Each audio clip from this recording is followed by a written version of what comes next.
हरिहर नमस्कार सब लोगों को। ये दूसरा सेशन है, दूसरा सत्र जो हम लोग स्टार्ट कर रहे हैं कर्म दर्शन के। जो परमाणु है, परमाणु की संरचना को हम लोगों ने पहले देखा था कि बाबा जी ने क्या कहा है और साइंस जो है क्या कहना चाह रहा है उसको। अब आगे बढ़ने से पहले जो है हम कुछ प्रश्न ले लेते हैं जो उस दौरान आए हुए थे। मैंने बीच में उसको देखा तो जो पहला प्रश्न है, प्रदीप राणा जी ने कहा है, यदि जीवन भी परमाणु है तब क्या इसको भी मैथमेटिकली एक्सपेरिमेंट के द्वारा देखा जा सकता है या नहीं। ये जो इनका प्रश्न है, ये ऐसे प्रश्न जो है मैंने बहुत लोगों के मन में देखे हैं और खुद मेरे मन में भी रहा पहले। और बाबा जी से भी जो है कई लोग इस तरीके के प्रश्न पूछते ही थे। देखिए, इसमें तर्क संगत जो जो आंसर लगता है कि जितने भी एक्सपेरिमेंट होते हैं उसमें किसी एक प्रभाव का ही अध्ययन होता है। तो यदि हम दो तरीके के परमाणु की बात करें, एक गठनशील और एक गठनपूर्ण परमाणु, तो जितने भी एक्सपेरिमेंट हैं वो जो भी हम इक्विपमेंट्स बनाएंगे वो किसी प्रभाव का ही अध्ययन करेगा। वो भौतिक रासायनिक प्रभाव का ही अध्ययन हो सकता है, क्योंकि जो इक्विपमेंट्स बने हुए हैं वो भौतिक रासायनिक परमाणुओं से मिलके ही बने हुए हैं। तो उन भौतिक रासायनिक परमाणुओं के ऊपर जो है किसी भौतिक रासायनिक परमाणु का ही प्रभाव पड़ सकता है, जीवन परमाणु का प्रभाव उस पर नहीं पड़ सकता।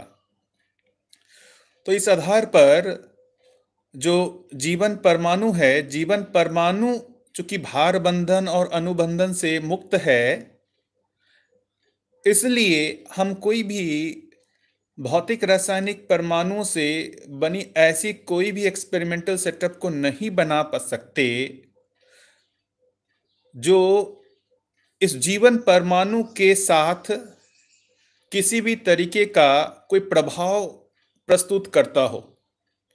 इसलिए ये जीवन परमाणु जो है, इसको हम किसी भी तरीके से भौतिक रासायनिक विधि से इसके एग्जिस्टेंस का पता नहीं लगा सकते। एक तो आंसर मेरे को यही लगता है। दूसरा जो एक प्रश्न है बहुत ही सुंदर, जो है व्यापक ऊर्जा स्वरूप कैसे है। ये बहुत ही सुंदर प्रश्न है। इस चीज को बाबा जी ने बहुत फोकस किया कि जो व्यापक वस्तु है वो स्वयं में साम्य ऊर्जा है और सभी को समान रूप से प्राप्त है।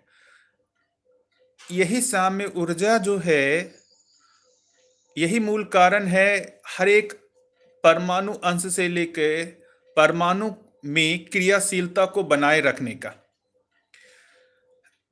इसमें मैंने एक जो वीडियो देखा था बाबा जी के साथ, प्रवीण भैया हैं, उनका एक चर्चा था।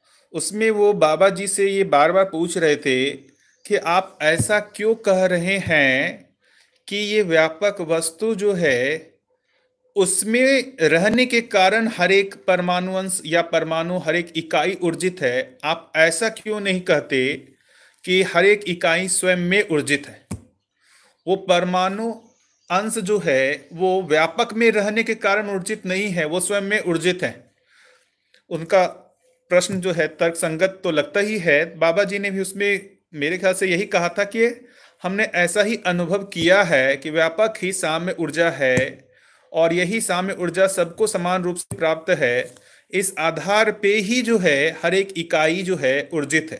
क्योंकि आप जितनी भी जगह देखेंगे तो दर्शन में बाबा जी ने हर बार लिखा है व्यापक में संपृक्त होने के आधार पे ही हर एक इकाई जो है ऊर्जित है, क्रियाशील है। तो ये तो जो है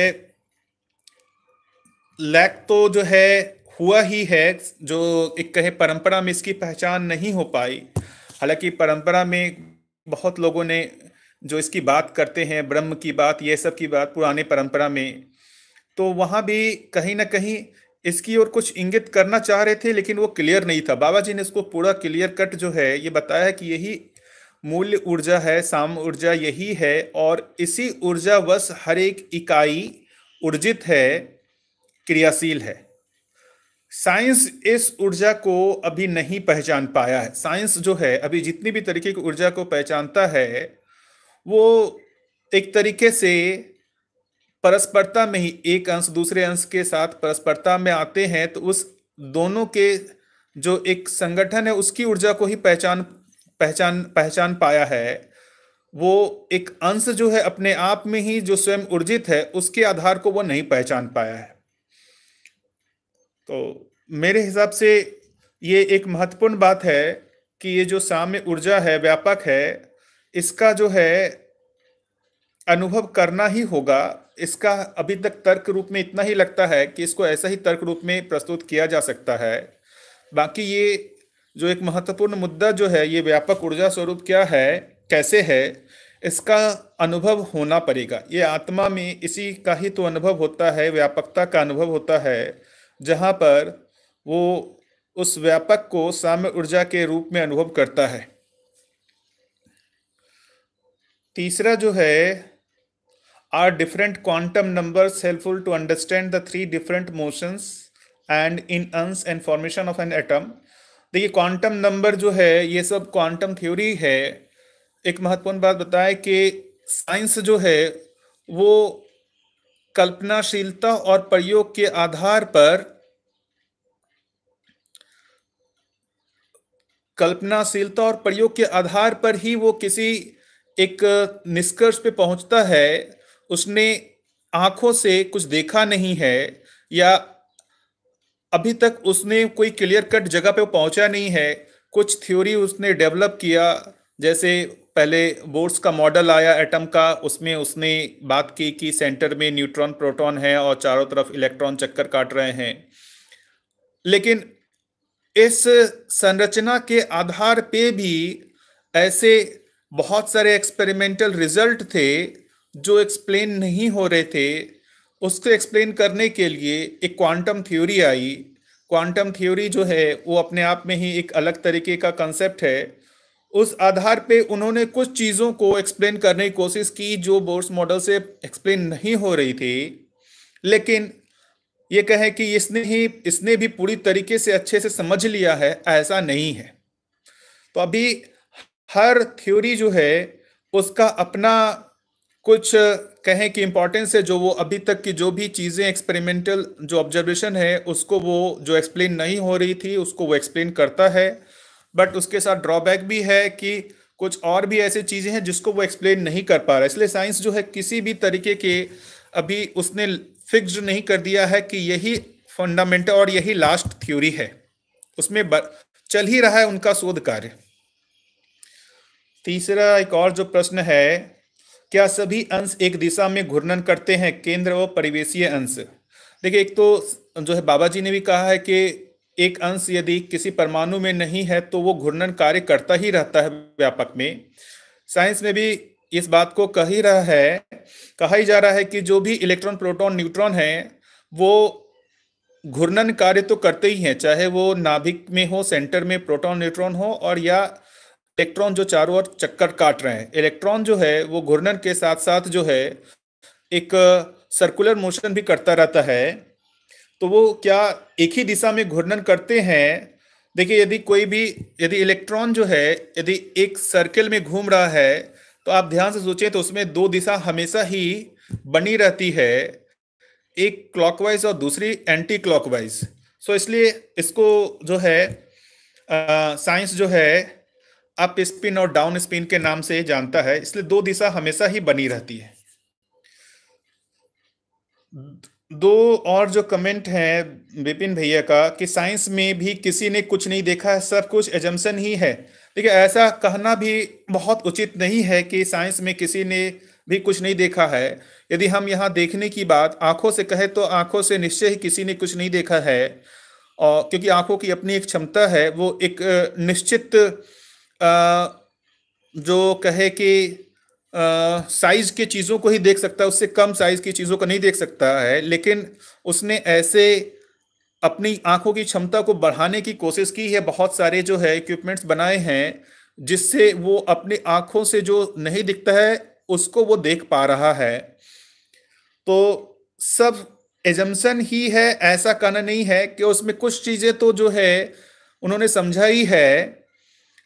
ये कहना जो है बहुत उचित कि कुछ भी समझ में नहीं आया है, क्योंकि कुछ भी समझ में नहीं आता तो आप हम सब लोग जो हैं, जो ये देख रहे हैं पंखा चल रहा है या हम एक दूसरे से बातचीत कर पा रहे हैं, तो ये सब कहीं ना कहीं किसी रूप में कुछ हद तक तो समझा है, चाहे वो गणितीय भाषा ही क्यों ना हो। उस गणितीय भाषा को समझ करके उसको अपने प्रयोग में लाया ही है। यही चीज रवि प्रकाश सिन्हा जी भी बोल रहे हैं कि modern science is hypothesis only lacking evidence. देखिए, एविडेंस का लैकिंग नहीं है। मैं यहाँ से बैठ करके आप सब लोगों को अपनी बात सुना पा रहा हूँ, ये बहुत बड़ा एविडेंस है कि कुछ चीज़ों को तो हमने समझा। ये तरंग है, ये जो भी है इलेक्ट्रोमैग्नेटिक वेव्स हैं, ये तो मैंने देख जो है साइंस ने समझा ही कि जैसे मैं जो बोल रहा हूँ, जो ये ध्वनि तरंग है, ये ध्वनि तरंग जो है ये इस मोबाइल के माध्यम से एक इलेक्ट्रोमैग्नेटिक वेव के फॉर्म में कन्वर्ट हो करके आप तक वो इतनी जल्दी पहुंच जा रहा है, तो ये इसका एविडेंस है। इसके साथ साथ आप ये कह सकते हैं, जैसे देखेंगे कि सैटेलाइट जो है उसने लॉन्च किया हुआ ही है, और ये सब जो है किसी न किसी गणितीय भाषा को समझ करके ही किया गया है। इसलिए एविडेंस नहीं है ऐसा कहना गलत होगा। देखिए, मतलब हम पूरी तरीके से डिनाई नहीं करते हैं, लोग जो है ट्रस्ट कर रहे हैं, उसका कुछ तो रीजन है कि कहीं ना कहीं वो कुछ तो प्रयोग करके दिखा पा रहे हैं कि उसने कुछ तो समझा है। संपूर्णता में नहीं समझा है, लेकिन जो भी गणितीय भाषा को जितना कुछ भी समझा है उसको साथ वो प्रयोग करके तो दिखा ही पा रहे हैं। एक और प्रश्न जो है फ्यूजन और फ्यूजन को लेकर के किन्हीं भैया ने पूछा है। तो फ्यूजन और फ्यूजन को जो साइंस जो समझता है, जैसे अनेक प्रजाति के परमाणुओं की होने की बात बाबा जी ने भी की है और साइंस भी कर रहा है। तो ये सारे प्रजाति के जो परमाणु हैं, जितने साइंस ने स्टडी किया है, उसमें स्टेबिलिटी को लेकर के उसने कुछ ऑब्जर्वेशन किया है कि हर एक परमाणु जो है उसकी स्टेबिलिटी समान रूप से नहीं होती है। तो जैसा उसने ऑब्जर्व किया कि सबसे ज़्यादा जो स्टेबल परमाणु है वो आयरन है। उससे जो छोटे परमाणु हैं संख्या के रूप में, परमाणु अंश की संख्या के रूप में, वो उससे कम स्टेबल हैं, और उससे आयरन से जो ज़्यादा नंबर के परमाणु अंश के परमाणु हैं वो भी अनस्टेबल हैं। इस आधार पे साइंस ये कल्पना करता है कि हर चीज़ स्टेबिलिटी की ओर जानी चाहती है। तो जो छोटे परमाणु हैं वो स्टेबिलिटी गेन करने के लिए यदि वो आयरन की तरफ जाना चाहे तो वो क्या करेंगे, ऐसे दो छोटे परमाणु मिल करके उससे बड़े परमाणु बना लेंगे। जैसे हाइड्रोजन और हाइड्रोजन मिलके हीलियम बना लेते हैं। तो इसी क्रिया को उन्होंने फ्यूजन नाम दिया है, और इस क्रिया में बहुत बड़ी मात्रा में ऊर्जा जो है वो निकलती है। इसको जैसे बोलते भी हैं कि जो सूरज में हो रहा है, सूरज में यही घटना घट रही है, फ्यूजन ही हो रहा है। उस फ्यूजन के कारण ही जो है सूरज से इतनी ज्यादा ऊर्जा निकल रही है। फ्यूजन जो है उसके विपरीत जो है, जो भारी परमाणु हैं वो भी जो है उनकी स्टेबिलिटी भी कम होती है। तो वो स्टेबिलिटी गेन करने के लिए छोटे परमाणुओं में टूटते हैं, जैसे यूरेनियम है वो भी टूटता है। और वो इसका कारण वो बताते हैं कि इससे जो है वो जो पूर्व परमाणु है उससे ज़्यादा वो स्टेबल हो पाते हैं। इस प्रोसेस में भी बड़ी मात्रा में ऊर्जा निकलती है। इनफैक्ट देखेंगे कि जो एटम बम है, एटम बम का पूरा कंसेप्ट जो है वो फ्यूजन के आधार पे ही है, और इसको लेकर के काफ़ी विध्वंस हुआ भी है। हालांकि इतना ही है।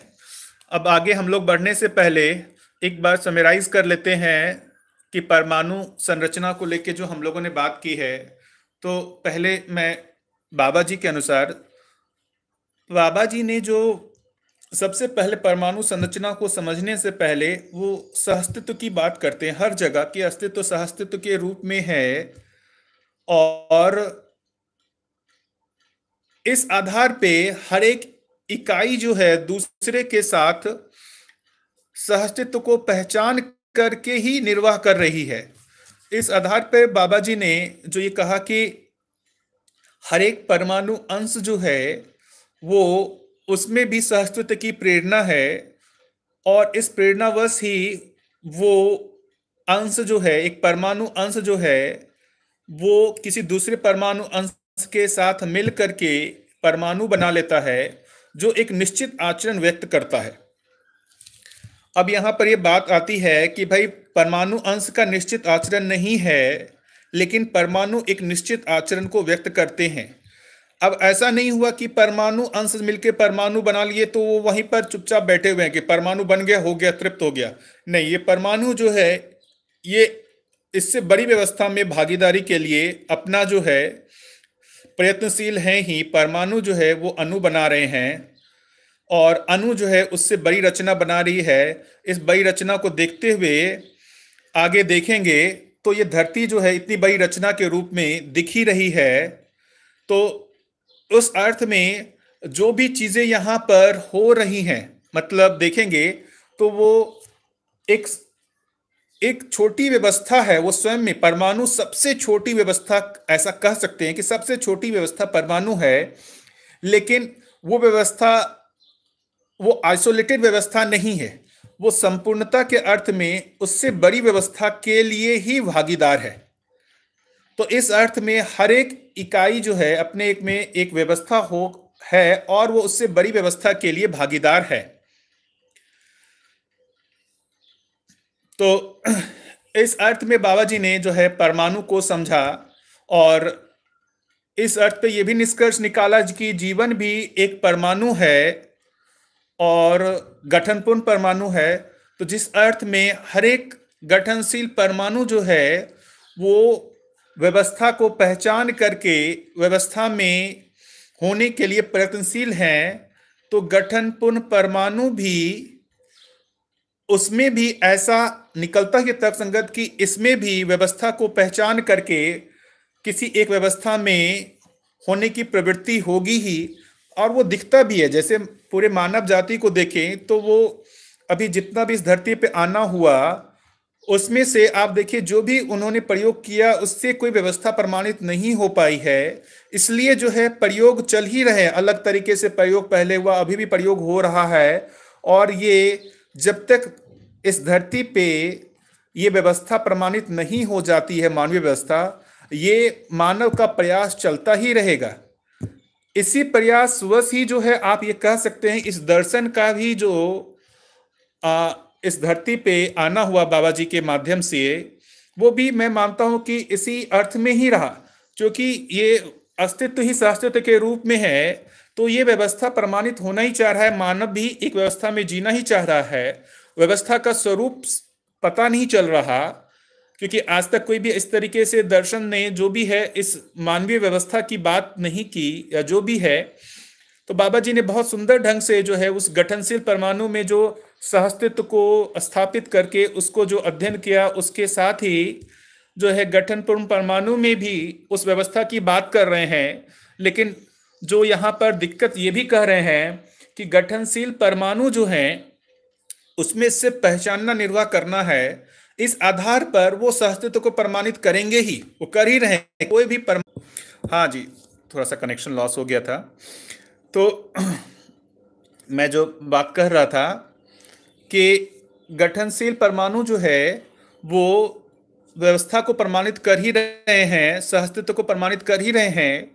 जो गठनपूर्ण परमाणु है उसमें सिर्फ पहचाना, निर्वाह करना नहीं है, उसमें जानना, मानना के आधार पे पहचानना, निर्वाह करना है।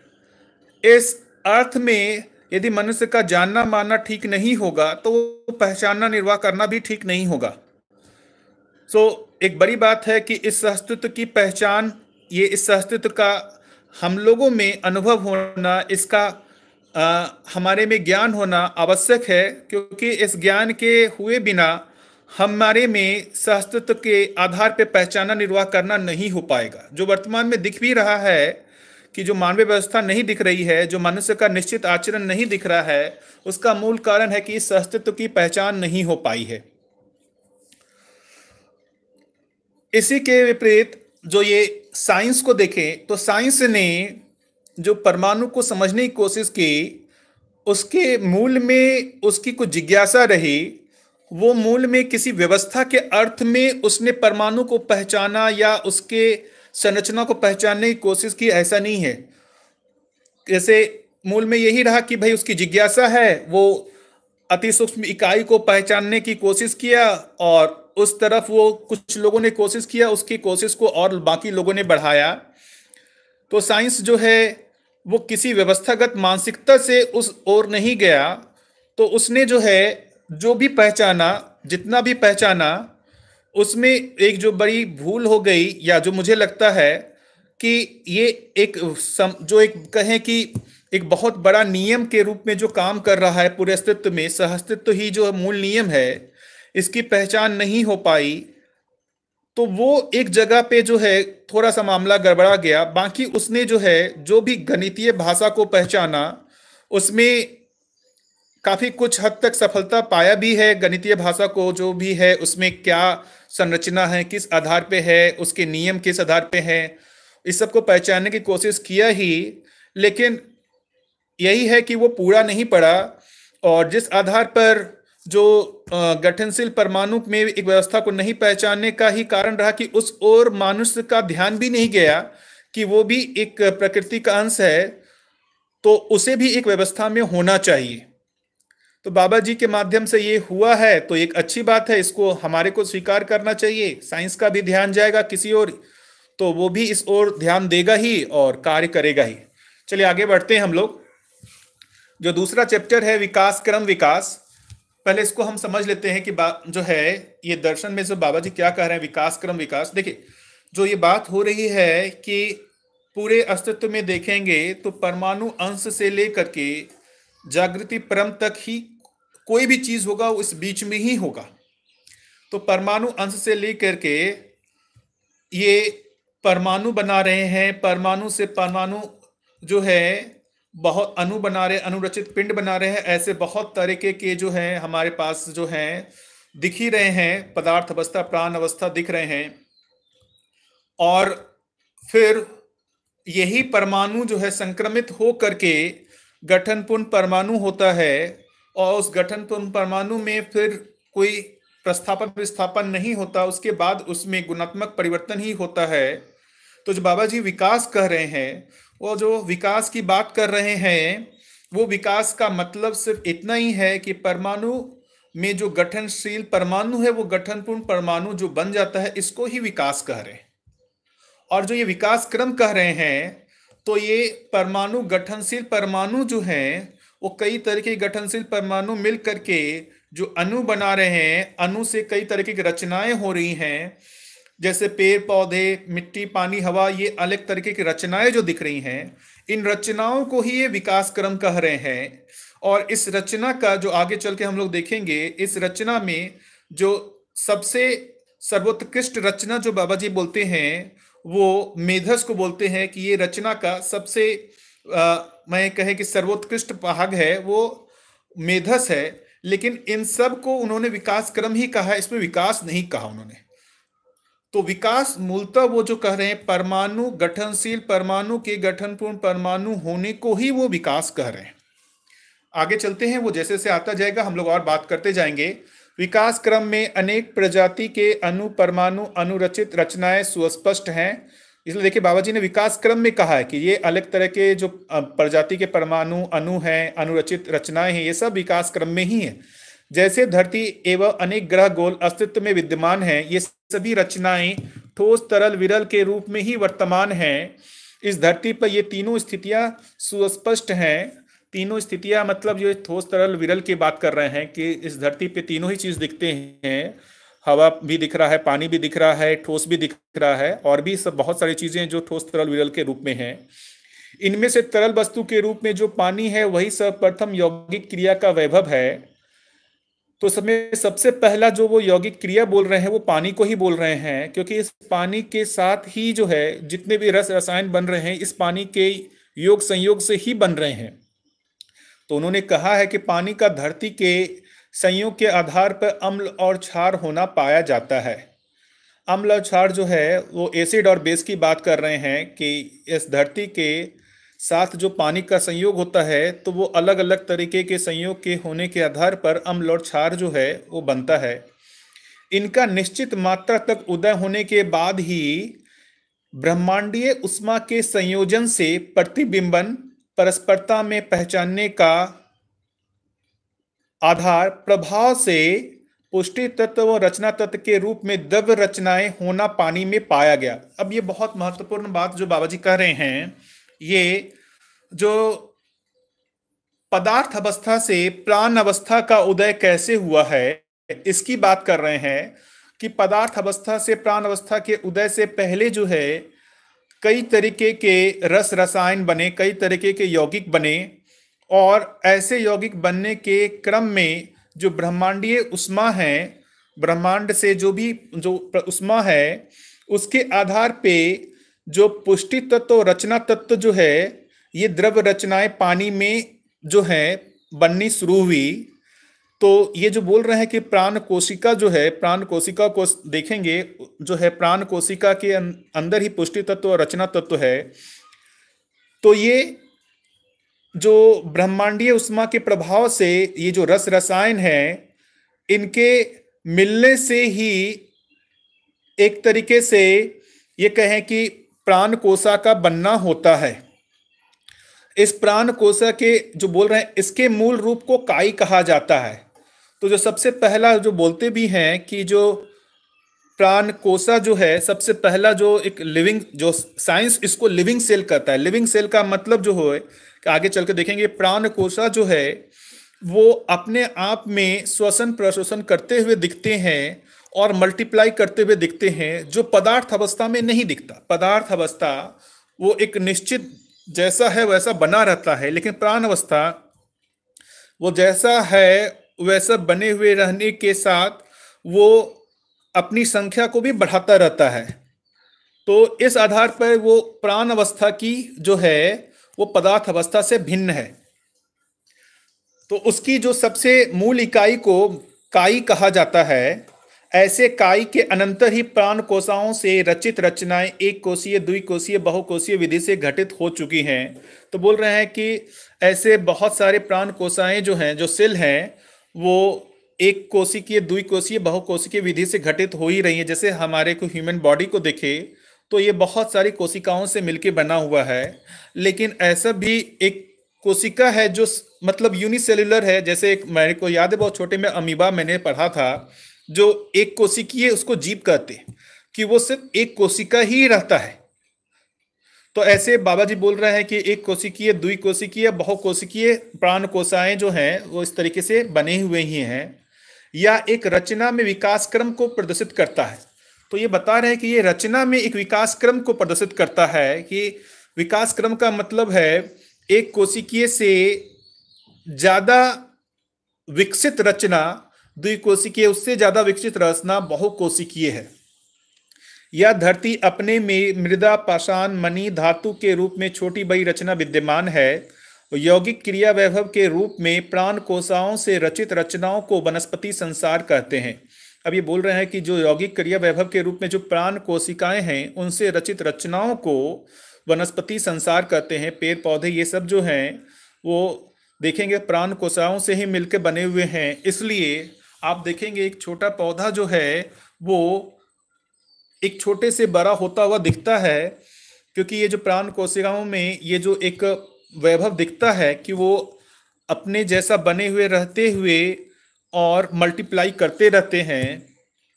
इसलिए जो है इसको हमने जो है वनस्पति संसार कहा, जो भी है ये प्राण अवस्था कहा इसको। बाबा जी ने जो 4 अवस्थाओं की, रिस्टार्ट योर यूट्यूब, अच्छा ऐसा बोल रहे हैं। आवाज आ रही है मेरी? कुछ लोगों की बात ऐसी आ रही कि रीस्टार्ट यूट्यूब बोल रहे हैं। कोई एक जवाब दे दे। हरिहर, सब लोगों को मेरी आवाज आ रही है क्या? ओके, ठीक। तो अब आगे की जो बात करें कि जो बाबा जी ने जो चार अवस्था के पदार्थ अवस्था, प्राण अवस्था, तो पदार्थ अवस्था से ही प्राण अवस्था का प्रकटन हो रहा है। इसके लिए जो बाबा जी ने जो ये यौगिक क्रिया कहा, और उस यौगिक क्रिया में जो सबसे पहला पानी की बात की, उस पानी से जो भी अम्ल क्षार के धरती के संयोग से जो है अम्ल क्षार का निर्माण हुआ, उससे अलग तरीके के रस रसायन बने। ऐसे रस रसायन बनने के बाद ब्रह्मांडीय उष्मा के प्रभाव से जो है प्राण कोशिका बनना, और उस प्राण कोशिका के बनने से ही जो है ये प्राण अवस्था का आगमन हुआ इस धरती पे। इससे ये पता लगता है कि धरती के रूप में विविध द्रव्यों के संयोजन से ही यौगिक क्रिया वैभव संपन्न होना और इसके मूल स्वरूप में भिन्न व्यक्त होने का उत्सव होना होता ही है। यही रासायनिक उर्मी है। रासायनिक द्रव्यों के उत्सव को हम उर्मी कह रहे हैं। तो ये जो बाबा जी कह रहे हैं कि जो पदार्थ अवस्था से जो प्राण अवस्था का जो उदय हुआ है, इसको बाबा जी एक उत्सव के रूप में देख रहे हैं। उत्सव का मतलब जो है कि एक तरीके से जो भी चीज है उससे उससे आगे की ओर सहअस्तित्व को प्रमाणित करने के लिए जो भी घटनाएं घट रही हैं उसको बाबा जी उत्सव कह रहे हैं। तो जो पदार्थ अवस्था से ही जो है अनेक रस रसायन बन करके उससे जो प्राण अवस्था का जो उदय हो रहा है उसको ही रासायनिक उर्मी कह रहे हैं बाबा जी।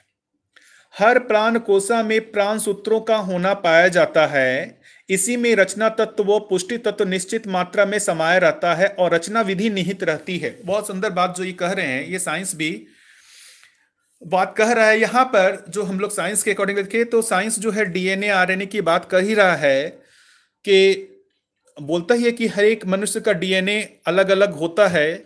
तो हर एक जो बात कहें कि जो भी हमारे सेल हैं, जो पूरे ह्यूमन बॉडी है, वो असंख्य असंख्य तो जो है नहीं करना चाहिए, बहुत सारे जो लिविंग सेल से मिलके बना हुआ है। तो हर एक सेल जो है उसमें डीएनए जो पाया जाता है, वो डीएनए जो है वो उस सेल के एक निश्चित रचना को व्यक्त करता है।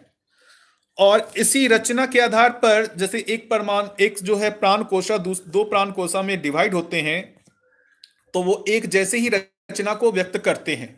जैसे जैसे आप देखेंगे आम में देखेंगे तो वो एक अलग तरीके की जो है सेल है, और उसका एक डीएनए अलग है। मनुष्य का डीएनए अलग है। मनुष्य में भी देखेंगे तो हर एक मनुष्य के जो डीएनए स्ट्रक्चर्स बोलते हैं वो अलग अलग हैं।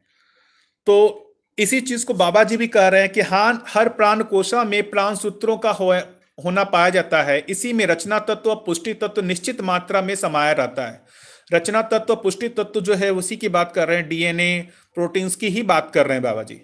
ऐसे प्राण सूत्र अपने में श्वसन क्रिया संपन्न रहते हैं। जो प्राण सूत्र की बात कर रहे हैं, जो कोशिका की बात कर रहे हैं, जो सेल की बात कर रहे हैं, इस प्राण कोशिक सूत्र में जो है, प्राण कोशिका में जो है वो श्वसन क्रिया होता ही रहता है। श्वसन क्रिया का मतलब जो है कि जैसे ये प्राण कोशिका जो है वो कैसे 1 से 2, 2 से 3, ये 4 बनते हैं। तो ये बाहर से कुछ ऑक्सीजन या जो भी है द्रव्य लेकर के और इसको ही मल्टीप्लाई करते हैं। भाई वो जैसे एक कोई प्राण सूत्र जो एक प्राण कोशिका 2 प्राण कोशिका में डिवाइड होगा तो उसमें निश्चय ही जो उसके रासायनिक द्रव्य हैं और जो उसके डीएनए हैं वो सब जो है 2 पार्ट्स में डिवाइड होते हैं। इसके लिए वो श्वसन क्रिया आवश्यक है। इनमें अपने जैसे सूत्रों को विपुलीकरण करने का उत्सव बना रहता है। इसके लिए रासायनिक द्रव्यों की उपलब्धि निश्चित उष्मा का योग आवश्यक रहता है। ये सुंदर बात बाबा जी कह रहे हैं कि ये जो प्राण सूत्र जो है विपुलीकरण का मतलब जो है मल्टीप्लिकेशन की बात कर रहे हैं। ये जो उत्सव ये जो बना रहता है, इसके लिए रासायनिक द्रव्यों की उपलब्धि निश्चित उष्मा का योग आवश्यक रहता है। जैसे अभी भी बात करते हैं कि जैसे किसी भी हम बीज को डालते हैं तो बीज के जो है जमीन में डालते हैं तो उसको कुछ पानी देना पड़ता है, कुछ खाद बीज देना पड़ता है, और उसके साथ साथ जो है सूरज की उष्मा से ही उसमें जो है सेल डिवीजन होना स्टार्ट होता है। प्राण कोशिकाएं जो है मल्टीप्लाई होनी स्टार्ट होती हैं और इसी से ही वो जो है ग्रो करता है। यदि ये सारे जो रासायनिक द्रव्य ये जो विपुलीकरण वाला काम है, ये मल्टीप्लिकेशन का काम नहीं होता। ऐसी प्राण कोशिकाएं जीवों के, मानव के शरीर के हड्डी के पोल में भरे रसों में निर्मित होना पाया जाता है।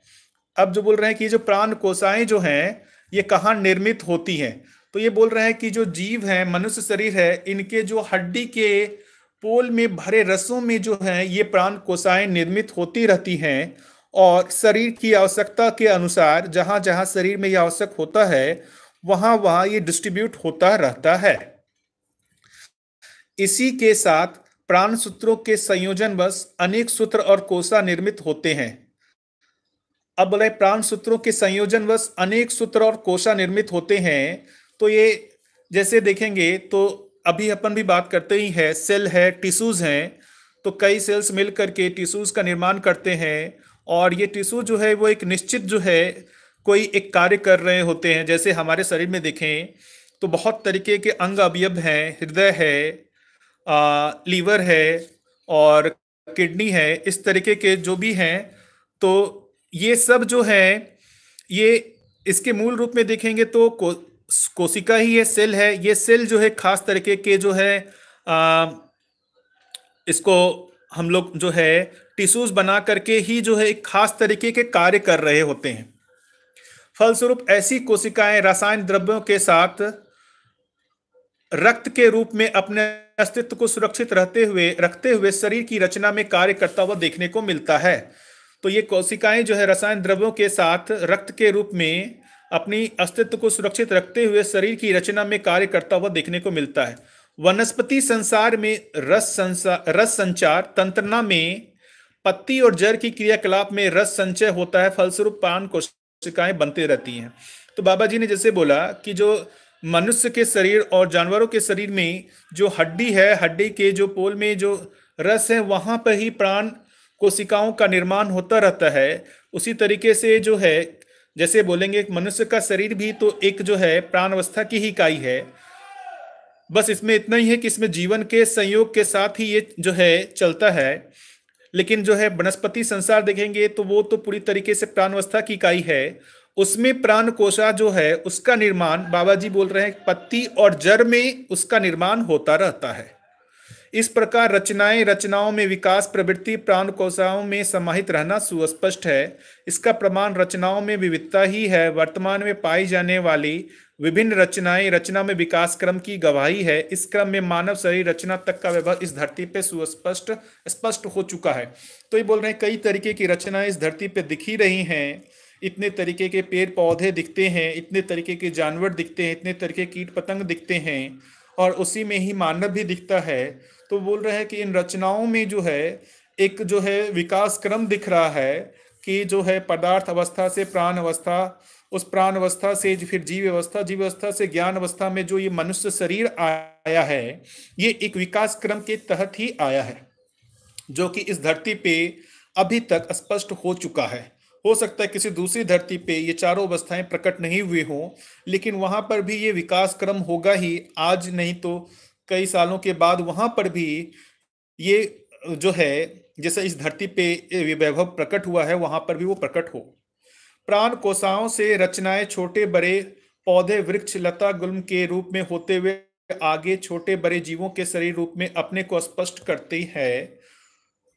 तो प्राण कोशिकाएं से ही बता रहे हैं कि पौधे बने हुए हैं, छोटे छोटे जीव शरीर बने हुए हैं, कई तरीके की रचनाएं जो हैं उसके मूल में प्राण कोशिका ही है। वनस्पति संसार की रचनाओं में कार्यरत प्राण कोशिकाएं विकसित होकर रचना विधि में परिवर्तन को व्यक्त करती है। जो जीव सही संसार की रचनाएं वह भी मानव शरीर तक की रचना का आधार बनती है, यह सुस्पष्ट हो चुकी है। अब बता रहे हैं बाबूजी कि वनस्पति संसार की रचनाओं में कार्यरत प्राण कोशिकाएं विकसित होकर ही रचना विधि में परिवर्तन को व्यक्त करती हैं। जो जीव संसार की रचनाएं वह भी मानव शरीर तक की रचना का आधार बनती है। तो ये जो कहें जीव शरीर का भी जो निर्माण हुआ है उसका आधार वनस्पति संसार ही है। पदार्थ अवस्था से प्राण अवस्था का उदय हुआ, ये हमने अभी तक देखा। अब आगे बात बोल रहे हैं कि ये प्राण अवस्था में भी जो वनस्पति संसार हैं उनमें भी जो अलग अलग तरीके के प्राण कोशिकाएं हैं, ऐसी प्राण कोशिकाओं में भी शोध कार्य चलता ही रहता है। और यही प्राण कोशिकाएं जो हैं वे विकसित हो करके जीव शरीर का ही निर्माण करती हैं। आगे उसका बाबा जी बोल ही रहे हैं कि ये कैसे कनेक्ट होता है। प्रकृति में चार अवस्थाएं द्रष्टव्य है, पदार्थ अवस्था, मृदा, पाषाण आदि के रूप में। तो पहला अवस्था, चार अवस्थाओं की बात बाबा जी कर चुके हैं, वो तो सब लोगों को, हम लोग को पता है कि पहली अवस्था पदार्थ अवस्था जो मिट्टी पानी हवा के रूप में है। प्राण अवस्था पेड़ पौधे वनस्पति संसार के रूप में है। जीव अवस्था और ज्ञान अवस्था शरीर और जीवन के संयुक्त रूप में द्रष्टव्य है। अब जो जीव अवस्था और ज्ञान अवस्था की बात कर रहे हैं तो वो शरीर और जीवन के संयुक्त रूप में है। ये हम सब लोग जानते ही हैं, इसमें मुझे लगता नहीं है कि मुझे और बहुत ज़्यादा बोलने की जरूरत है। आगे जैसी आवश्यकता पड़ेगी बताएंगे। प्राण अवस्था और जीव अवस्था के शरीर के रचना क्रम में स्वेदश संसार होना भी पाया जाता है। अब जो है प्राण अवस्था और जीव अवस्था के जो शरीर को देखेंगे कि प्राण अवस्था व जीव अवस्था के शरीर के रचना क्रम में स्वेदश संसार होना पाया जाता है। प्राण अवस्था से जो जीव अवस्था में जो ट्रांजिशन हो रहा है या जो फॉर्मेशन हो रहा है, उस बीच में बाबा जी बोल रहे हैं स्वेदश संसार का होना पाया जाता है। जो वनस्पति संसार से जो जीव संसार, जो जीव शरीर का निर्माण हो रहा है, उसके क्रम में स्वेदश संसार की बात कर रहा है। स्वेदज का मतलब होता है जो पसीने से उत्पन्न लेता है, ऐसा हम लोग हिंदी भाषा में बोलते हैं। वो बाबा जी जो बोल रहे हैं, यह ऐसे देखने को मिलता है कि वनस्पति संसार का अवशेष, सूखा पत्ता आदि जब एकत्रित होते हैं, पानी और उष्मा पाकर अनेक भुनगी कीड़े अपने आप पैदा हो जाते। ये हम लोग सब लोग देखते ही हैं कि कई जगह पे जो है पत्ता हो या कुछ रखा हुआ हो, वहाँ पर पानी हो और कुछ उष्मा का यदि वहाँ पर वो हो प्रभाव, उस आधार पर वहाँ पर कीड़े मकोड़े जो है जन्म ले लेते हैं। तो इसी को ही बाबा जी जो है वो बोल रहे हैं कि यही स्वेदज है।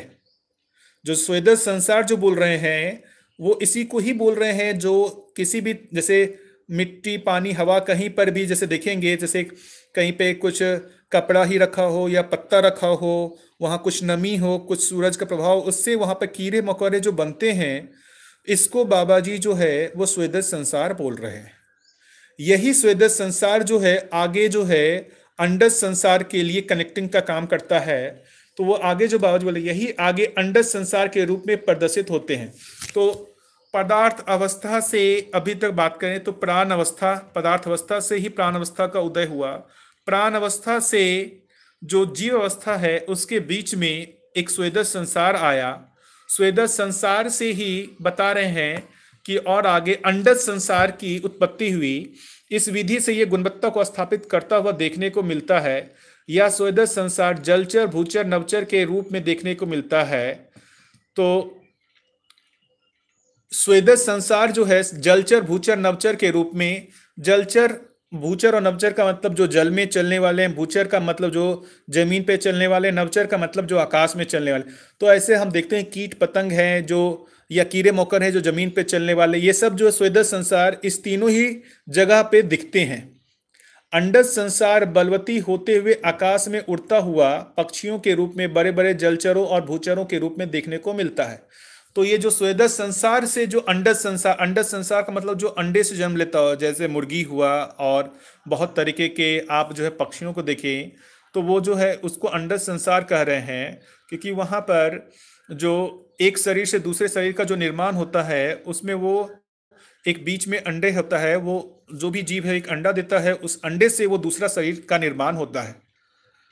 तो ऐसे अंडज संसार जो है वो देख ही रहे हैं कि वो अलग अलग जलचर और भूचर के रूप में देखने को मिलता है।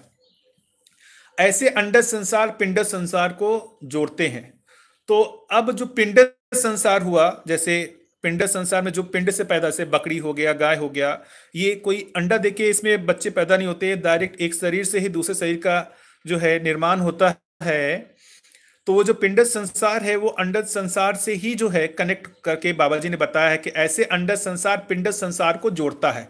पिंडज संसार अपने में अंडज संसार से विकसित रचना है। अंडज पिंडज संसार के उपरांत रासायनिक द्रव्यों का विश्लेषण संश्लेषण सप्त धातुओं के रूप में होता हुआ मानव शरीर रचना तक सुस्पष्ट हुई है।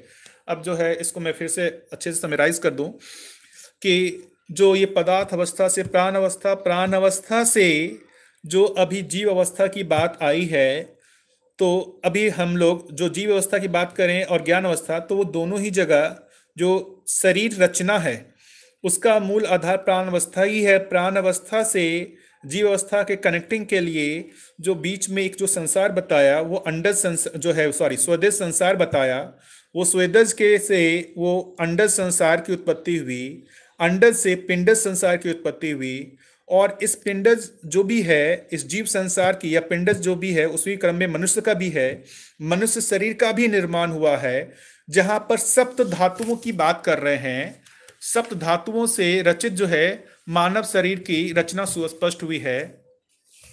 सप्त धातु जो है, ये जो बाबा जी कह रहे हैं कि जो मेधस है वो मेधस सप्त धातुओं से मिलके बना हुआ है, और सप्त धातुओं में रस, मांस, मज्जा, रक्त, स्नायु, हड्डी, वसा, इसको सप्त धातुओं में बाबा जी ने रखा है।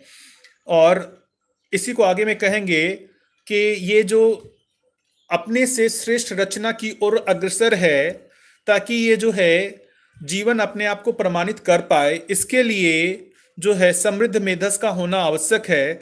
तो ये सारे जो भी पदार्थ अवस्था से प्राण अवस्था, प्राण अवस्था से जीव अवस्था, जीव अवस्था से ज्ञान अवस्था, जो अपने आप ही जो है स्वप्रेरणा से या जो भी है नियति सहज विधि से इस धरती पे प्रकट हुई है, उसका मूल आधार वही है कि वो जागृति को इस धरती पे प्रमाणित किया जा सके। इन सारे रचनाओं का क्रम और मानव शरीर के अध्ययन से यही पता लगता है कि मानव शरीर में मेधस रचना की समृद्धि पूर्णतया सुस्पष्ट हुई है। तो मेधस की रचना जो है वो जानवरों में भी मेधस है, लेकिन उसको समृद्ध मेधस नहीं कर रहे हैं, क्योंकि जीवन अपने आप को पूरी तरीके से उस मेधस के माध्यम से व्यक्त नहीं कर पा रहा है। तो मनुष्य का जो शरीर है, मनुष्य शरीर में जो मेधस है वो पूरी तरीके से समृद्ध है, जहां पर वो अपनी इच्छा विचार आशा को पूरी तरीके से व्यक्त कर पाता है। इसका प्रमाण यही है कि मानव में कल्पनाशीलता, कर्म क्षमता और उसकी तृप्ति के रूप में जानने, मानने, पहचानने, निर्वाह करने को मेधस के माध्यम से व्यक्त करने योग्य इकाई है। मानवेतर संसार पहचानना, निर्वाह करने तक सीमित है। सो मानवेतर संसार का मतलब मानव को छोड़ करके बाकी और जो भी संसार है वो पहचानना, निर्वाह कर रहे हैं, उनमें जानना मानना नहीं होता। पहचाना निर्वाह करने का आधार भी बल संपन्नता ही है। तो ये हम लोग पहले बात कर ही चुके हैं कि पहचाना निर्वाह करने का आधार जो है वो ऊर्जा संपन्नता, व्यापक सत्ता में संपृक्तता ही है। उसी संपृक्तता को ही जो है बाबा जी जो है बल, ऊर्जा संपन्नता और बल संपन्नता कह रहे हैं।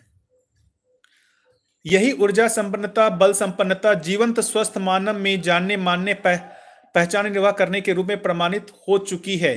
अब ये जो बाबा जी कह रहे हैं कि ये जो व्यापक जो है, जो साम्य ऊर्जा है, ये साम्य ऊर्जा जीवन में भी पारगामी है। इस जीवन में पारगामी होने के आधार पर जीवन में भी जो है ये जानने, मानने, पहचानने, निर्वाह करने के रूप में व्यक्त हो रहा है।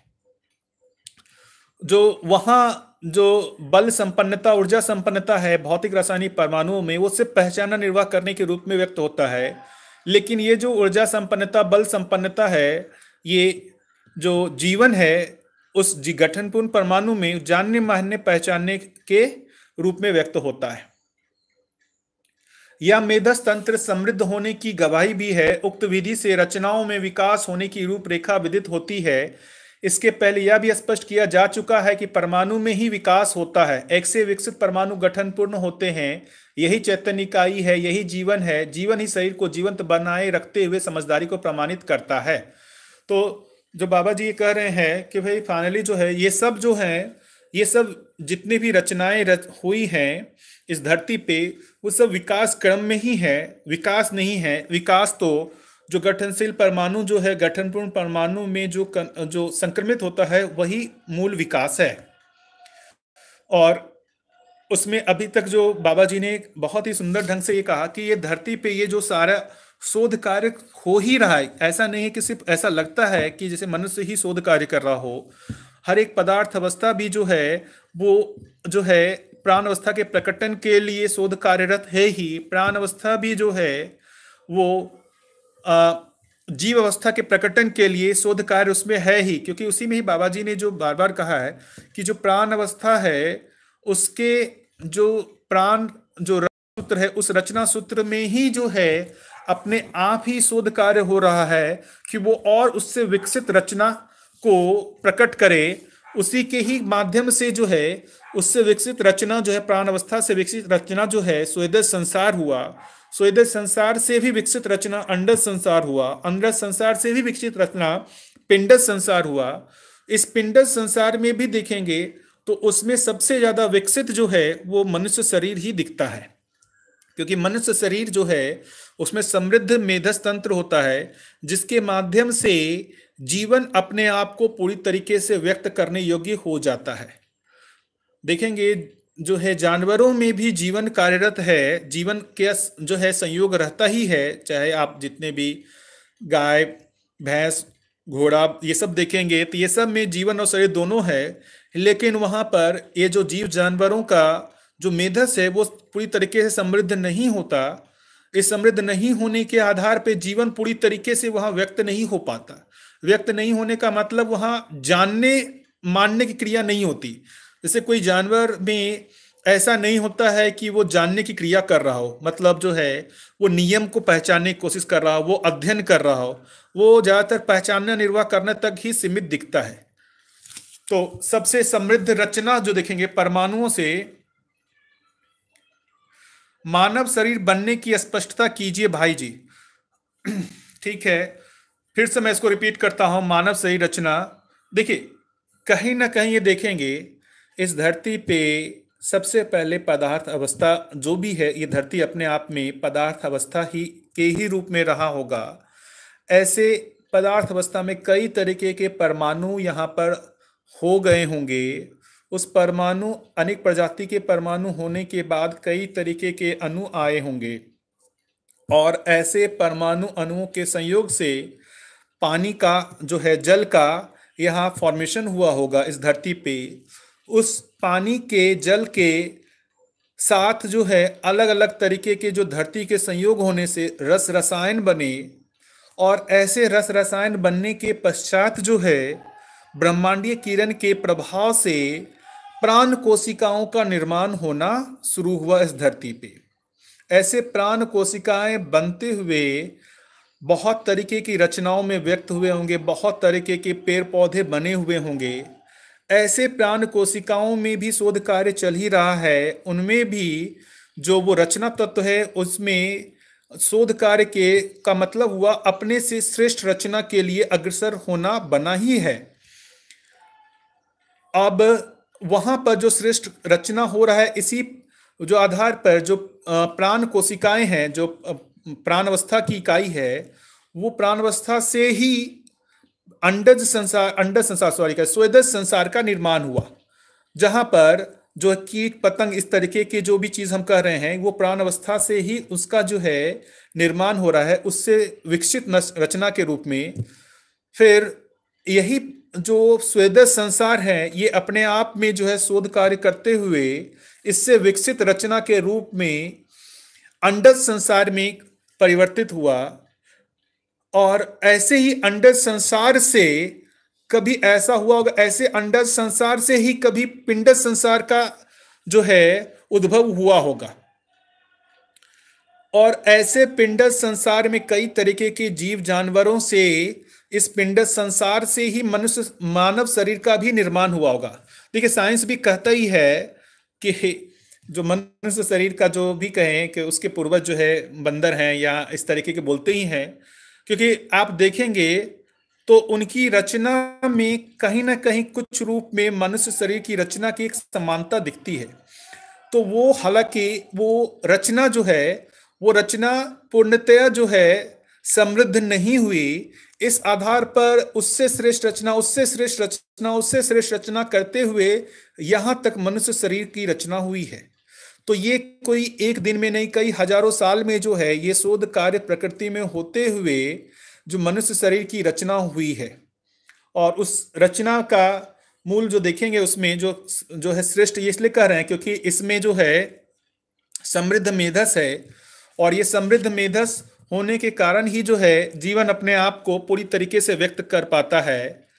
समृद्ध मेधस जो जीवन में जो भी है, देखिए जीवन जो है अपने आप को व्यक्त शरीर के माध्यम से ही करता है, चाहे हमारा शरीर हो या फिर जानवरों का शरीर हो, वो जो है शरीर के माध्यम से ही जो है वो करता है, व्यक्त होता है। और शरीर में भी देखेंगे तो शरीर में जो मेधस है उस मेधस के माध्यम से ही वो व्यक्त होता है। तो ऐसा सोच सकते हैं कि जो शरीर है वो पूरा शरीर जो है क्रियावाही और ज्ञानवाही तंत्र से मिलकर बना हुआ है।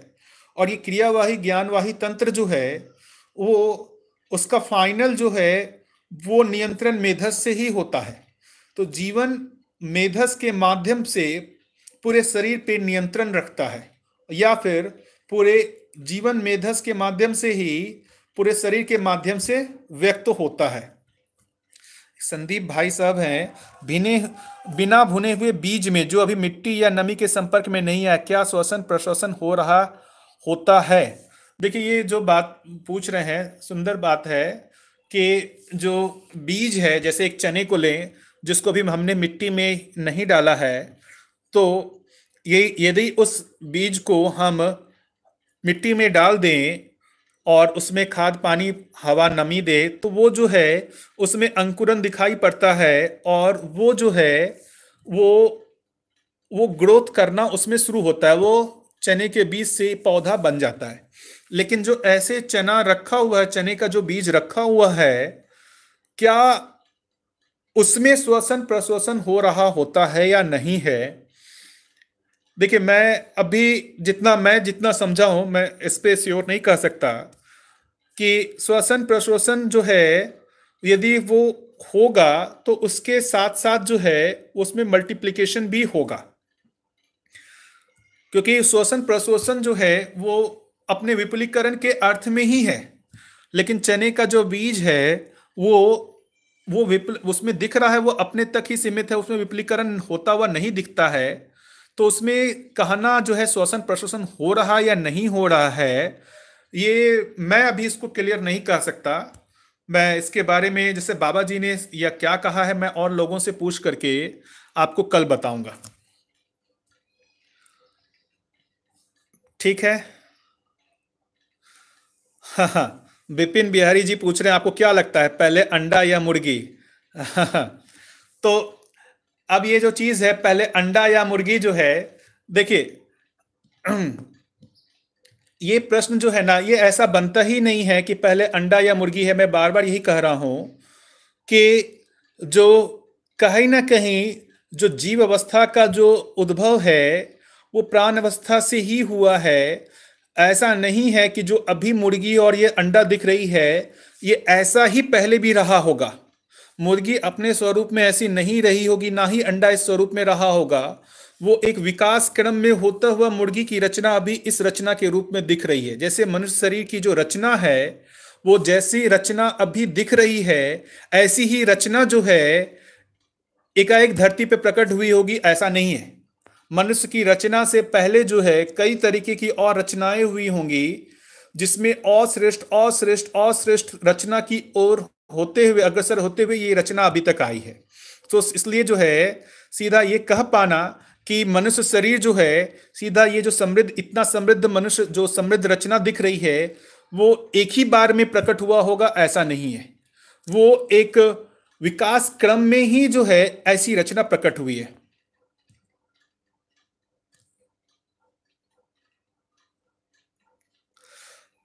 एक बाबू सिंह नायक जी हैं, इससे तो यही लगता है कि अस्तित्व में विकास, जागृति एवं उसकी निरंतरता जो नियति क्रम में अस्तित्व में हो रही है उसमें ये विद्या का उद्गम होना भी अस्तित्व सहज है। कुछ प्रकाश डाले। बिल्कुल भैया जी, देखिए बिल्कुल भैया जी, इसमें जो है कि ये जो धरती पे जो प्रकटन हुआ है, मतलब जो इस दर्शन का प्रकटन हुआ है वो इसी अर्थ में ही हुआ है, क्योंकि यहाँ पर जागृति, ये जो मानवीय व्यवस्था जो है वो अस्तित्व सहज विधि से जो है वो एक निश्चित दिशा की ओर है ही अग्रसर। इस आधार पे मनुष्य ने जो है कई प्रयास किए, हालांकि वो प्रयास में जो है जो भी है वो एक निश्चित जगह तक ही पहुंच पाए। उसी क्रम में हम इसको भी देख सकते हैं। जैसा हम लोग रचना में एक विकास क्रम को देखते हैं, उसी अर्थ में इस दर्शन को भी उस क्रम में ही देख सकते हैं। इससे पूर्व जो है और जो भी दर्शन हुए उसी के ही क्रम में ये दर्शन को भी देख सकते हैं। ये दर्शन भी पुराने के क्रम से ही है। यदि पुराना नहीं होता तो शायद ये दर्शन का भी आना डिफिकल्ट था। इसलिए जो है पुराने को हम पूरी तरीके से डिनाई नहीं कर सकते। तो उस पुराने के क्रम में ही ये जो है उससे श्रेष्ठ दर्शन है, ऐसा हम कह सकते हैं। राकेश गुप्ता जी भैया का जो जवाब आ गया है, जो वो भैया जी ने पूछा था श्वसन प्रश्वसन के बारे में। श्वसन प्रश्वसन बीज में नमी व हवा के संयोग में आने पर ही होता है, उससे पहले वो पदार्थ अवस्था जैसा ही रहता है। तो भैया जी, संदीप भैया जी का जो प्रश्न था, तो ये जो बता रहे हैं भैया जी ने कि जो बीज है उसमें कोई श्वसन प्रश्वसन नहीं होता है, वो जो है वो बीज जो है उसमें नमी और हवा के संयोग के होने पर ही वो श्वसन प्रश्वसन होता है। तो जो बिना भुने भुने हुए बीज जो हैं उनमें कोई श्वसन प्रश्वसन नहीं होता। हर अगली स्थिति में पहले की स्थिति में उसका भ्रूण स्वरूप रहता है। हाँ, ये बिल्कुल सही बात बोल रहे हैं कि यदि ये हर अगली स्थिति में पहले स्थिति का जो भी है उसका भ्रूण स्वरूप तो रहता ही है, यदि नहीं रहता तो ये जो है पदार्थ अवस्था से प्राण अवस्था, प्राण अवस्था से जीव अवस्था और जीव अवस्था से जो भी जो मनुष्य शरीर का निर्माण नहीं होता। तो कहीं ना कहीं जो मनुष्य शरीर का जो भ्रूण है वो जीव जानवरों के शरीर में था ही। जीव जानवरों के शरीर की जो भी है वो रचना और जो भी है उसका जो है कहीं ना कहीं जो भ्रूण है वो प्राण अवस्था में था ही।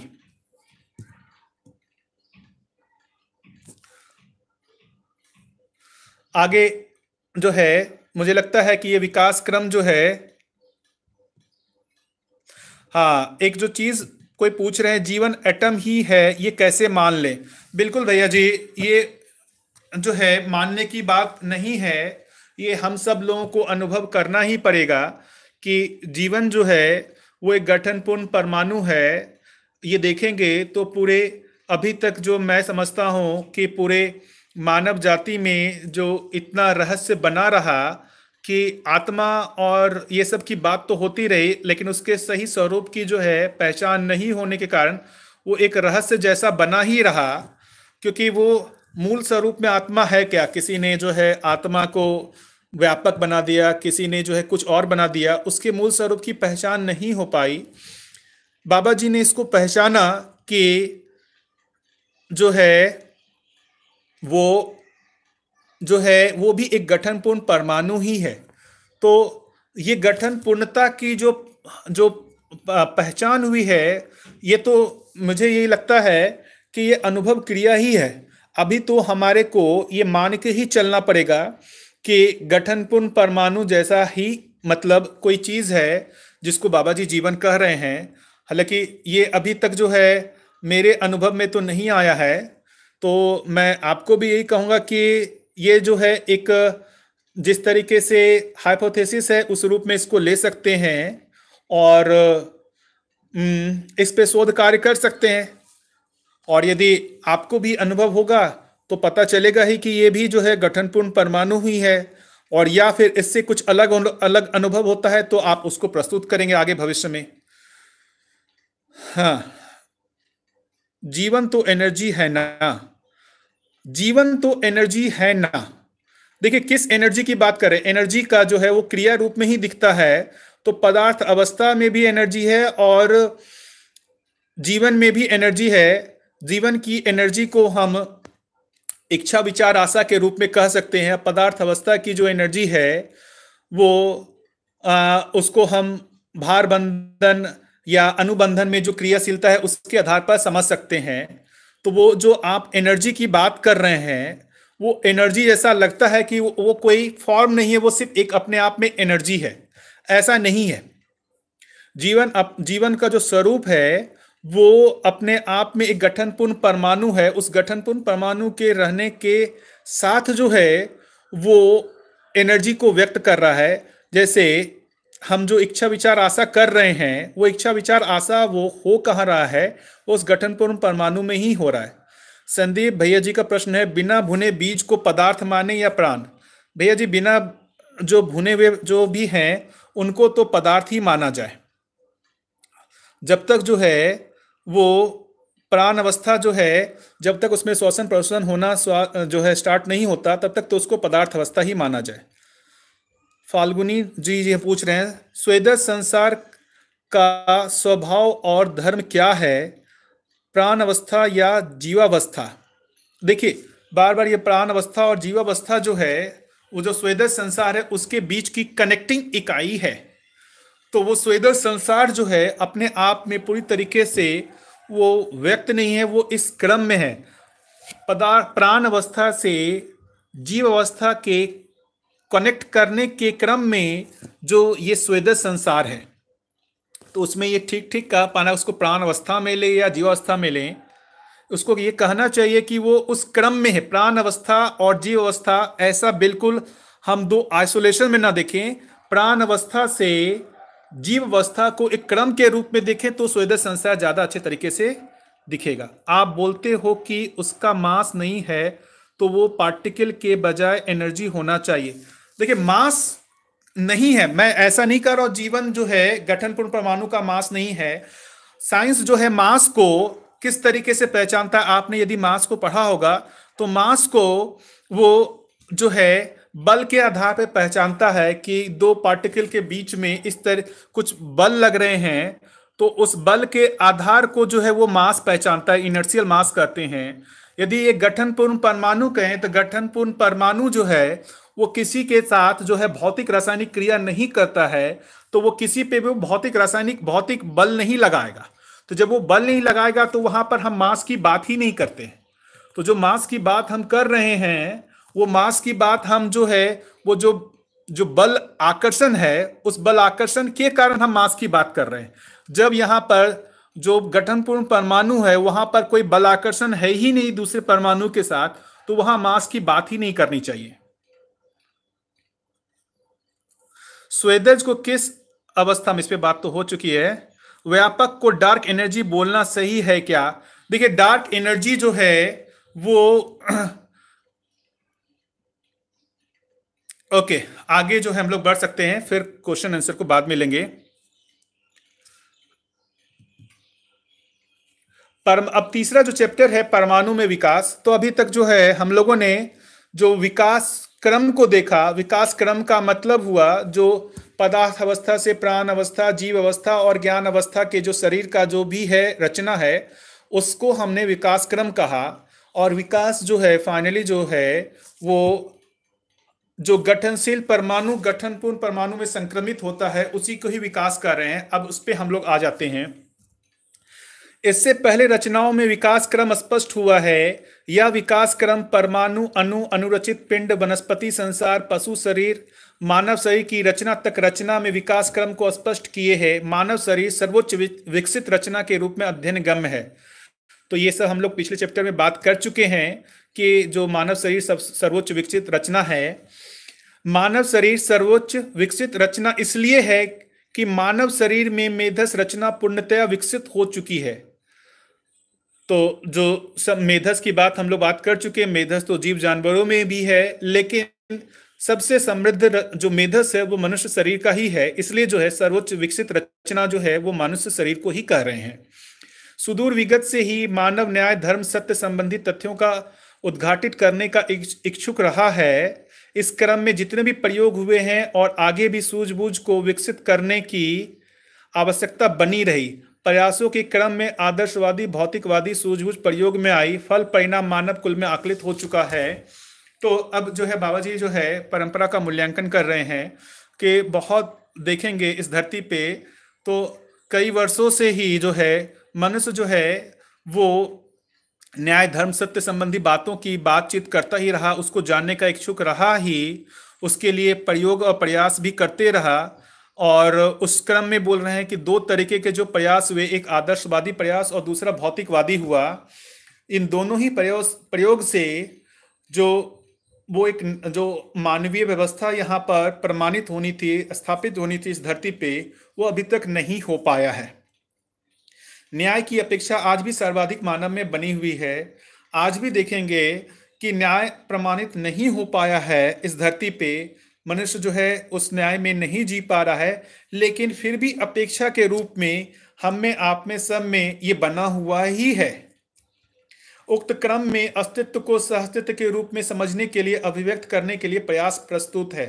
अब बाबा जी इस दर्शन की बात कर रहे हैं कि बाबा जी बोल रहे हैं कि ये जो अस्तित्व जो है सहअस्तित्व के रूप में समझने के लिए, अभिव्यक्त करने के लिए जो ये दर्शन है, उस दर्शन का यहाँ प्रकटन हुआ है। जो बाबा जी ने जो भी प्रयास किया है, तो वो बाबा जी को जो अस्तित्व सहअस्तित्व के रूप में समझ में आया, उसको अभिव्यक्त करने के लिए वो दूसरों तक भी जो है ये समझ में आ जाए। क्योंकि मानव जो है वो एक तरीके से देखेंगे तो वो अपने परंपरा का या शिक्षा का वो अनुसंगी करता है। तो जो भी परंपरा में ज्ञान है, उस ज्ञान के आधार पर समझ करके जीने का कोशिश करता है। तो उस अर्थ में बाबा जी ने भी प्रयास किया कि जो सहअस्तित्व की पहचान हुई उनमें, उस सहअस्तित्व को की पहचान बाकियों में भी हो पाए, इसके लिए उन्होंने इस दर्शन को प्रस्तुत किया है। अस्तित्व स्वयं सहअस्तित्व होने के आधार पर रचनाओं में विकास क्रम स्पष्ट हुआ। तो जो ये रचनाओं में विकास क्रम है, उसका आधार बाबा जी सहअस्तित्व ही बोल रहे हैं। सहअस्तित्व का मतलब ही है साथ साथ होना। हर एक इकाई जो है अपने से आगे के लिए जो है एक व्यवस्था होना, इसी को ही बाबा जी बोल रहे हैं कि यही विकास क्रम है। कुछ गड़बड़ा गया क्या? कनेक्शन चला गया था, मैं वापस जो है इसको कर दिया हूँ। होप ठीक सब है। परमाणु में विकास क्रम होना, विकास होना भी समझ में आता है। परमाणु में विकास का तात्पर्य परमाणु के गठन पूर्ण होने से है। परमाणु में विकास को जो बोल रहे हैं बाबा जी, गठन पूर्णता को ही विकास बोल रहे हैं।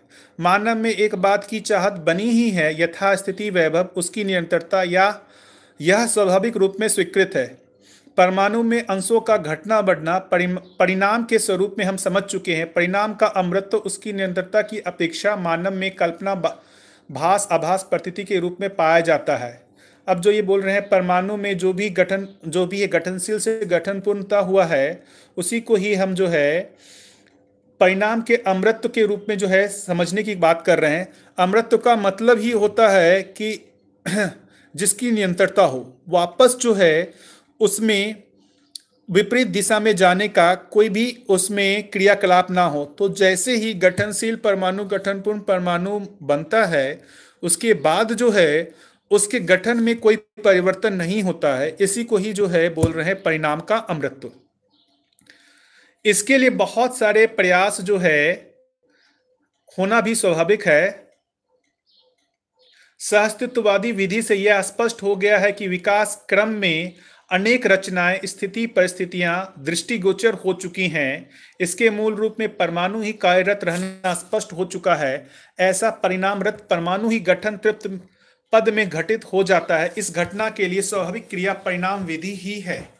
तो वे जो बात बोल रहे हैं कि गठनशील से गठनपूर्ण परमाणु होने को ही जो है बात कर रहे हैं उसकी, और इसके लिए जो बोल रहे हैं कि वो जो स्वाभाविक क्रिया परिणाम विधि है, परिणाम विधि का मतलब ही वही है कि जहां पर जो है वो परिणाम का अमृत हो जाता है। मतलब उसके बाद जो है उसमें उसकी निरंतरता हो जाती है। एक बार गठनशील से गठनपूर्ण हो गया तो उसकी निरंतरता हो जाती है। परिणाम क्रम में परमाणुओं को भूखे और अजीर्ण पदों में समझना सहज हो गया। अब बात आती है कि ये जो परिणाम क्रम की बात कर रहे हैं, तो परिणाम किसको कह रहे हैं बाबा जी? कि पदा जो भी है गठनशील से गठनपूर्ण हो जाने को परिणाम कह रहे हैं, और गठनशील से गठनपूर्ण होने के बीच में जो और परमाणु हैं उसको परिणाम क्रम कह रहे हैं। तो और जो परमाणुएं हैं उसमें से दो तरीके के परमाणु की बात कर रहे हैं, एक भूखा और दूसरा अजीर्ण परमाणु की बात कर रहे हैं। भूखे परमाणु को जो कह रहे हैं जो अपने में और अंशों को समा लेना चाहता है। अजीर्ण परमाणु कह रहे हैं जो अपने में से कुछ परमाणु अंशों को बाहर निकालना चाह रहा है। अजीर्ण परमाणु अपने गठन में से समाहित कुछ अंशों को बहिर्गत करने के प्रयास में रहते हैं। तो सही बात है, ये बोल रहे हैं कि जो अजीर्ण परमाणु हैं वो अपने जो भी उसमें अंशों की संख्या है उसको अपने से बाहर निकालने के प्रयास में रहते हैं। ऐसे परमाणु विकिरणीय वैभव से संपन्न रहते हैं। अब यहाँ पर देखिए जो है विकिरणीयता की जो बात कर रहे हैं कि जो भी इस तरीके के परमाणु है, अजीर्ण परमाणु है, उसमें विकिरणीयता दिखती है। तो अब मैं यहाँ पर थोड़ा सा साइंस की भी बात करूंगा। तो जो अजीर्ण परमाणु का मतलब जो जिसमें अंशों की संख्या ज्यादा है, तो साइंस भी जो है ऐसे जैसे परमाणुओं की पहचान किया है, और वहां पर भी साइंस भी ये कह रहा होता है कि उसमें भी विकिरण हो रहा होता है। जैसे यूरेनियम है, तो यूरेनियम जो है वो जो है वो उसमें बहुत ज्यादा अंश होते हैं, 235 236 अंश होते हैं। तो वो अल्फा बीटा गामा रेडिएशन करते रहते हैं। तो वहां पर भी जो उस तरीके के अजिन परमाणु के जैसा हम लोग यहाँ देखें तो जो भारी परमाणु हैं जिसमें अंशों की संख्या ज्यादा है, वो भी जो है विकिरण क्रिया करते रहते हैं। तो बाबा जी भी ये कह रहे हैं कि जो भी परमाणु अजिन परमाणु है उसमें भी विकिरणीयता समाहित रहती है। विकिरणीयता को ऐसा समझा जा सकता है कि परमाणुओं में क्रियाशीलता सदा सदा बनाए रखता है। क्रियाशीलता के फलन में ध्वनि ताप विद्युत अपने आप निष्पन्न होता रहता है। तो विकिरणीयता को बाबा जी समझाने की कोशिश कर रहे हैं कि विकिरणीयता जो है वो परमाणु में क्रियाशीलता को सदा सदा बनाए रखता है। क्रियाशीलता के फलन में ध्वनि ताप विद्युत अपने आप निष्पन्न होता रहता है। तो ऐसे परमाणु में जो विकिरणीयता है इस आधार पर जो है उससे ध्वनि ताप विद्युत जो है अपने आप ही निष्पन्न होते रहते हैं। व्यापक वस्तु में भीगे रहने के फलस्वरूप ऊर्जा संपन्नता बल संपन्नता बनाए रखते हैं। तो ये तो पहले ही बात हो चुकी है कि व्यापक वस्तु में हर एक परमाणु अंश परमाणु जो है डूबे भीगे रहने के कारण जो है ऊर्जा संपन्न है, बल संपन्न है। यही बल संपन्नता चुंबकीय बल के रूप में गण्य होता है। तो इस बल संपन्नता को चुंबकीयता के अर्थ में बाबा जी बोल रहे हैं। अतः विकिरणीय परमाणु अपने गठन में अजीर्णता को व्यक्त किए रहते हैं, क्योंकि अपने गठन से कुछ अंशों को बहिर्गत करने का प्रयास बना ही रहता है। इस क्रम में विकिरणीयता इस प्रकार से उपार्जित हुआ रहता है कि अजीर्ण परमाणु में मध्यांशों की ओर ताप का अंतर नियोजन होता है। इसी में विद्युत भी बना ही रहता है। यही दोनों प्रक्रिया के फलस्वरूप विकिरणीयता प्रकट रहती है। जो यहाँ पर जो है रीजन दे रहे हैं कि देखिए जो विकिरणीयता का जो आधार जो है ये कह रहे हैं कि जो जो अजीर्ण परमाणु है तो उसमें मध्यांशों की ओर जो है ताप का अंतर नियोजन होता रहता है, और वही जो अंतर नियोजन होने के कारण जो है उस मध्यांश से विकिरणीयता प्रकट होती है। साइंस भी यहाँ पर जो विकिरणीयता की बात करता है, जो यूरेनियम है जो वहां से जो अल्फा बीटा गामा रेडिएशन निकलते हैं वो भी बता रहा है कि नाभिक से ही जो है ये रेडिएशंस निकलते हैं। तो जो रेडिएशंस भी हो रहे हैं साइंस भी जो है वो रेडिएशन को नाभिक से ही पहचान रहा है कि वहीं से ये रेडिएशन निकल रहे हैं। उसी की बात बाबा जी भी कर रहे हैं कि ये जो विकिरणीयता है वो अजीर्ण परमाणुओं में मध्यांशों की ओर ताप का अंतर नियोजन होता है। तो जो मध्यांश है उसकी ओर जो है ताप का अंतर नियोजन होता है और इसी के फलन में विकिरणीयता प्रकट होती है। भूखे परमाणु की अब बात कर रहे हैं। भूखे परमाणु में कुछ और अंशों को अपने में समा लेने की संभावना बनी ही रहती है, इसलिए भूखे परमाणु नाम है। परमाणुओं में अजीर्ण और भूखा होना तृप्त परमाणु के अर्थ में ही समझ में आता है। अब बात आ रही है कि भाई दो तरीके के जो परमाणु की बात कर रहे हैं, एक अजीर्ण परमाणु और दूसरा भूखा परमाणु। अजीर्ण जो अपने से परमाणु अंश को बहिर्गत करना चाहता है और भूखा परमाणु जो अपने में परमाणु अंश को समा लेना चाहता है। ये दोनों ही तृप्त परमाणु के अर्थ में ही समझ में आता है। तो ये अजीर्ण और भूखा जो है इसका जो नामांकन भी वो तृप्त परमाणु के अर्थ में ही किया गया है। तो ये जो परमाणु में अंश का बहिर्गमन या उसमें अंशों का समाना ये तब तक चलता रहेगा जब तक वो गठन तृप्त नहीं हो जाता। तृप्त होने का मतलब गठन पूर्ण नहीं हो जाता। तो ऐसे गठन पूर्णता के अर्थ में ही हम भूखे और अजीर्ण परमाणु को हम पहचान सकते हैं। भाई ऐसा होता कि यदि कोई गठनशील परमाणु वो अपने जो गठनशील परमाणु के रूप में अनंत काल तक के लिए बना रहता तब तो हम कहते कि वो भी तृप्त है, लेकिन ऐसा देखने को नहीं मिलता है। जो गठनशील परमाणु है वो कहीं ना कहीं अपने स्वरूप को बदलते हैं, उसमें अंशों का जो है घटना बढ़ना होता है। इस आधार पर ही जो है ये कहना बनता है कि वो तृप्त नहीं है। और उसके आधार पर दो तरीके के जो अपने से अंशों को निकालना चाहते हैं उसको अजीर्ण, और जो अंशों को समा लेना चाहते हैं उसको भूखे परमाणु कह रहे हैं। ऐसा तृप्त परमाणु ही अर्थात अर्थात गठन तृप्त परमाणु ही जीवन पद में होना पाया जाता है। तो ये हम सब लोग जानते ही हैं कि ये जो गठनपूर्ण परमाणु है, इसी को ही जो है जीवन कहा है बाबा जी ने, कि जीवन जो है वो मूलतः गठनपूर्ण परमाणु ही है। फलस्वरूप गठनपूर्ण परमाणु में बल और शक्ति अक्षय हो जाते हैं। अब जो है ये अक्षय हो जाने की बात कर रहे हैं, बल और शक्ति अक्षय हो जाते हैं। अक्षय हो जाने का मतलब जो है, अक्षयता का तात्पर्य ही है कि कितना भी व्यक्त करें खर्च करें घटता ही नहीं है, कितना भी आशा विचार इच्छा प्रमाणों को व्यक्त करें घटता ही नहीं है और प्रखर होते रहते हैं, इसलिए अक्षय नाम दिया है। ऐसी अक्षयता को हर मानव अपने में परीक्षण पूर्वक पहचान सकता है।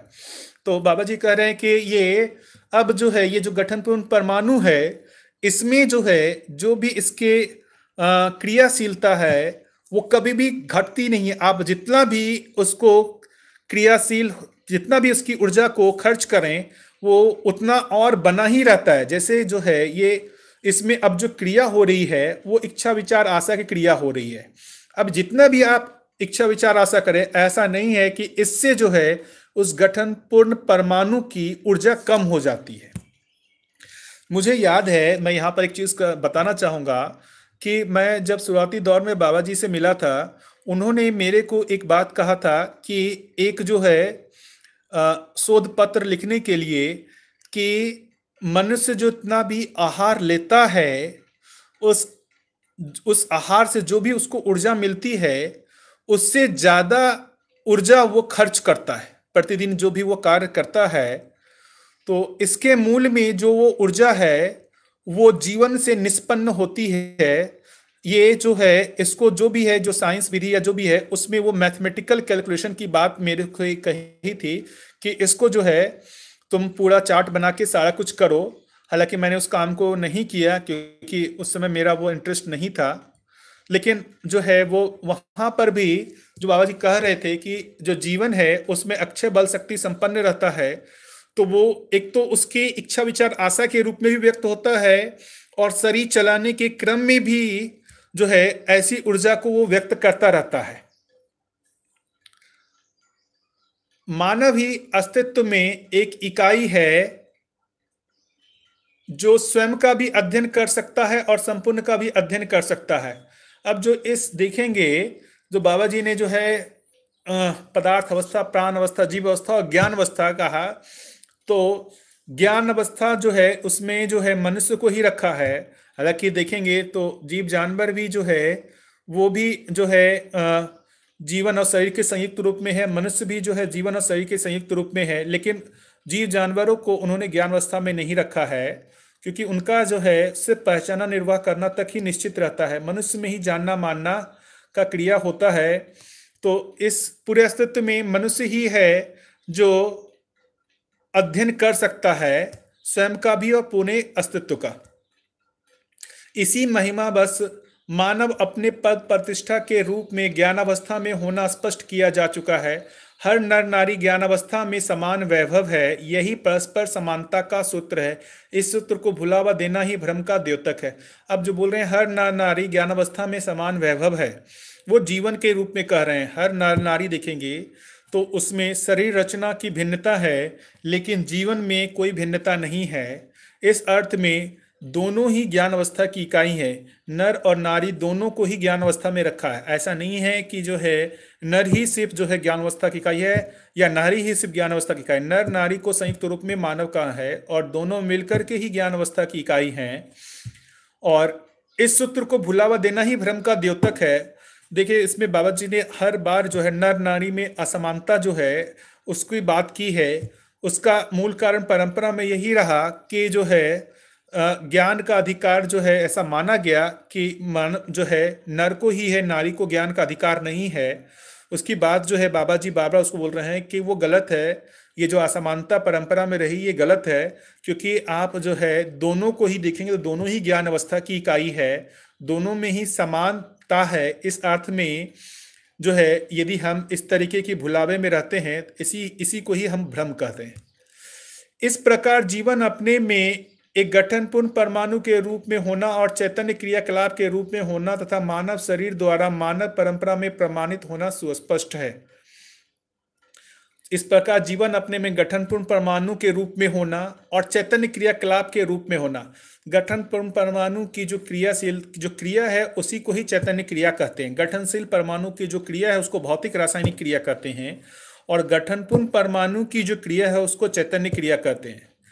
चैतन्य क्रिया का मतलब जो है हम समझ सकते हैं, जो इच्छा विचार आशा है, जो कल्पनाशीलता है, इसको ही हम जो है चैतन्य क्रिया कह रहे हैं। किसी गठनशील परमाणु में ये इच्छा विचार आशा आपको व्यक्त होता हुआ नहीं दिखेगा। वहां पर सिर्फ जो है भौतिक रासायनिक क्रिया ही देखने को मिलता है, जबकि गठनपूर्ण परमाणु में ऐसा कुछ भी भौतिक रासायनिक क्रिया देखने को नहीं मिलता। उसमें सिर्फ और सिर्फ जो है चैतन्य क्रिया ही देखने को मिलता है और वो चैतन्य क्रिया जो है वो मानव शरीर के द्वारा ही परंपरा में प्रमाणित होता है। तो ये जो चैतन्य क्रिया है वो प्रकट जो हो रहा है वो मानव शरीर के द्वारा ही परंपरा में प्रमाणित होता है।